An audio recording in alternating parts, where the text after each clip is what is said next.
What would you do if you had 100 years to live?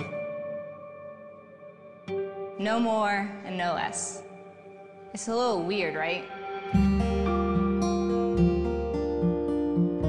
What would you do if you had, say, only 6 more months left to live? Now it gets really interesting when you have a 50% chance of potentially living that short in life, but you have no ability to know for sure.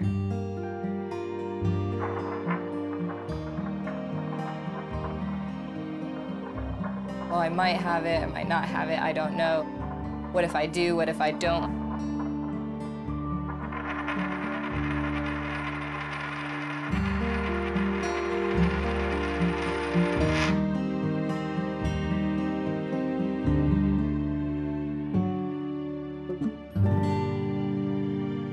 It's weird to think it's finally happening, like, after all these years, I'm finally getting tested for Huntington's disease. It's really happening.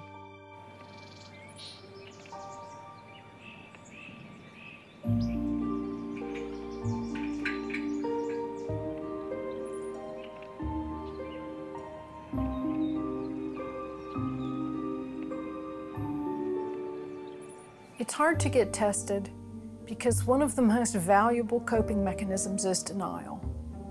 Going through genetic testing and knowing that you're gene positive at the end of it means that you can't deny it any longer. You can't fool yourself that it's not going to happen to you. For Kristen, knowledge is power. You know, she wants to know. She doesn't really like the unknown.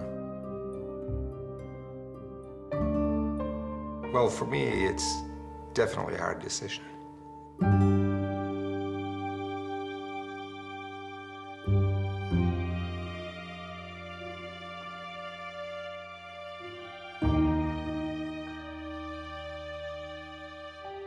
My mom was diagnosed with Huntington's disease when I was 9, but we think she had been showing symptoms since I was 5 or 6, and maybe even earlier. My ex-wife, Kristen and Nathaniel's mother, had Huntington's disease. So what that means is that both Kristen and Nathaniel have a 50% risk each, 50% chance each of inheriting the disease. So it's foremost in our mind. You know, it's the unknown at the moment as to whether or not they've inherited that gene. We don't know yet. Huntington's disease is a horrible, progressive, degenerative, neurological disorder that takes away a person's ability to walk, talk, think, and function. It's a terrible disease.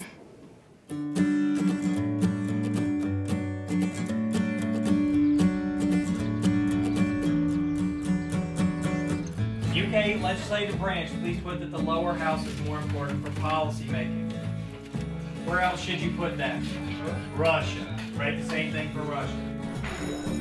About 8:40 in the morning is when the first bell rings, and I have my honors physics class first. And so yeah, it's a tough class to have in the morning sometimes, but it's 50 minutes long. Then I head over to AP Calc. I then head down to student government, where I'm the vice president of my student government at my school, so I work on a bunch of different projects with that. How many of you guys can see the green wall that's gone up outside the courtyard? It looks really good, and I walked by just like a few minutes ago, and there's plants growing out of them. So it's really awesome that we got that up. It's also Power Down Day, so wear black if you can, and also that's the day we're going to try to encourage all our teachers to use as few electronics as possible. I would say most people who don't know her would think she's just like this dedicated person who like tries hard and everything. But I personally think she's really weird. In a good way. She talks to her dog in a British accent. Well, her dog's dead. No, the other one. No.